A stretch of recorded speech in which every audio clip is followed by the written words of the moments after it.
राधे राधे दोस्तों, आप सभी को सावन शिवरात्रि की हार्दिक शुभकामनाएं। आज हम सुनेंगे शिवरात्रि व्रत कथा। उससे पहले अगर आप हमारे चैनल पर पहली बार आए हैं तो प्लीज़ हमारे चैनल को सब्सक्राइब जरूर करें और साथ ही बेल आइकन को प्रेस करें ताकि आने वाली हर भक्ति वीडियो आप सभी दोस्तों तक जरूर पहुँचे। शिवजी भगवान की कृपा आप सभी दोस्तों पर हमेशा बनी रहे। आइए सुनते हैं शिवरात्रि व्रत कथा। पूर्व काल में चित्रभानु नामक एक शिकारी था। जानवरों की हत्या करके वह अपने परिवार का पालन पोषण करता था। वह एक साहूकार का कर्जदार था, लेकिन उसका ऋण समय पर नहीं चुका सका। क्रोधित साहूकार ने शिकारी को शिव मठ में बंदी बना लिया। संयोग से उस दिन शिवरात्रि थी। शिकारी ध्यान मगन होकर शिव संबंधी धार्मिक बातें सुनता रहा। चतुर्दशी को उसने शिवरात्रि व्रत की कथा भी सुनी। शाम होते ही साहूकार ने उसे अपने पास बुलाया और ऋण चुकाने के विषय में बात कही। शिकारी अगले दिन सारा ऋण लौटा देने का वचन देकर बंधन से छूट गया। अपनी दिनचर्या की भांति वह जंगल में शिकार के लिए निकला, लेकिन दिन भर बंदी गृह में रहने के कारण भूख प्यास से व्याकुल था। शिकार खोजता हुआ वह बहुत ही दूर निकल गया। जब अंधकार हो गया तो उसने विचार किया कि रात जंगल में ही बितानी पड़ेगी।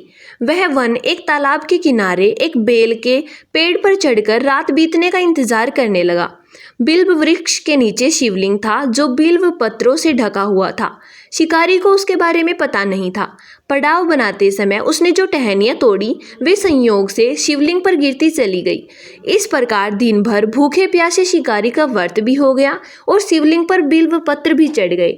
एक पहर रात्रि बीत जाने पर एक गर्भिणी हिरणी तालाब पर पानी पीने पहुंची। शिकारी ने धनुष पर तीर चढ़ाकर जो ही प्रत्यंचा खींची। हिरणी बोली, मैं गर्भिणी हूँ, शीघ्र ही प्रसव करूंगी।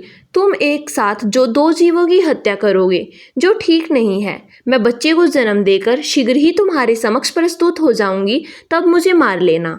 शिकारी ने प्रत्यंचा ढीली कर दी और हिरणी जंगल की झाड़ियों में लुप्त हो गई।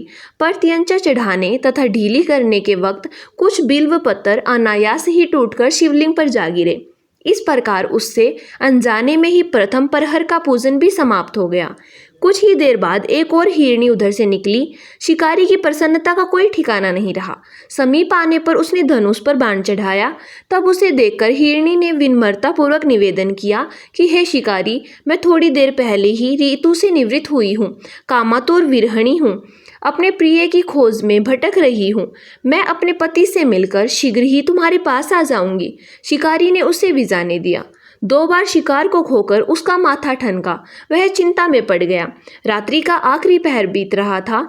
इस बार भी धनुष से लगकर कुछ बेलपत्र शिवलिंग पर जा गिरे तथा दूसरे प्रहर का पूजन भी संपन्न हो गया।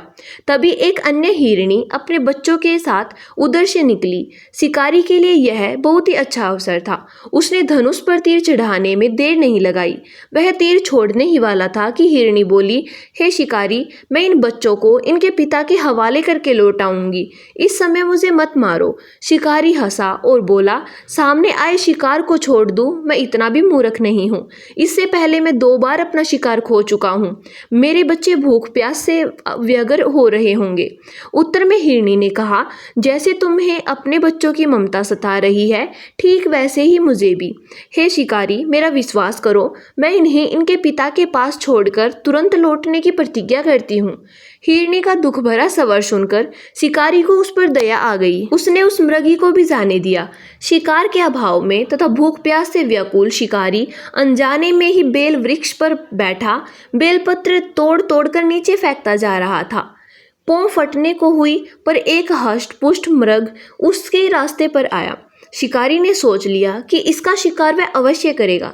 शिकारी की तनी प्रत्यंचा देखकर मृग विनती स्वर से बोला, हे शिकारी, यदि तुमने मुझसे पूर्व आने वाली 3 मर्गियों तथा छोटे छोटे बच्चों को मार डाला है तो मुझे भी मारने में विलंब ना करो, ताकि मुझे उनके वियोग में एक क्षण भी दुख ना सहना पड़े। मुझे उन हिरनियों का मैं पति हूँ।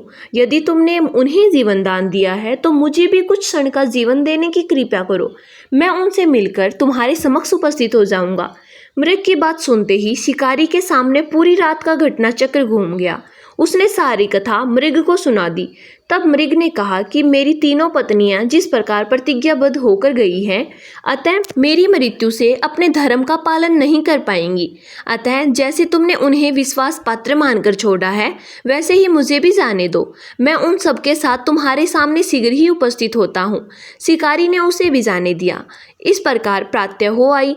उपवास, रात्रि जागरण और शिवलिंग पर बेलपत्र चढ़ने से अनजाने में ही शिवरात्रि का व्रत पूरा हो गया।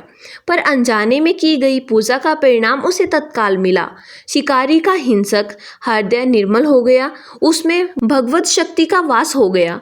थोड़ी ही देर बाद वह मृग सहपरिवार शिकारी के समक्ष उपस्थित हो गया ताकि वह उनका शिकार कर सके। किंतु जंगली पशुओं की ऐसी सत्यता, सात्विकता एवं सामूहिक प्रेम भावना देखकर शिकारी को बड़ी ग्लानि हुई। उसने मृग परिवार को जीवन दान दे दिया। अनजाने में शिवरात्रि के व्रत का पालन करने पर शिकारी को मोक्ष की प्राप्ति हुई। जब मृत्यु काल में यमदूत उसके जीव को ले आए तो शिवगणों ने उन्हें वापस भेज दिया तथा शिकारी को शिवलोक ले गए। शिवजी की कृपा से ही अपने इस जन्म में राजा चित्रभानु अपने पिछले जन्म को याद रख पाए तथा महाशिवरात्रि के महत्व को जानकर उसके अगले जन्म में भी पालन कर पाए। तो भक्तों, प्रेम से बोलिए शिवजी भगवान की जय, माता पार्वती की जय।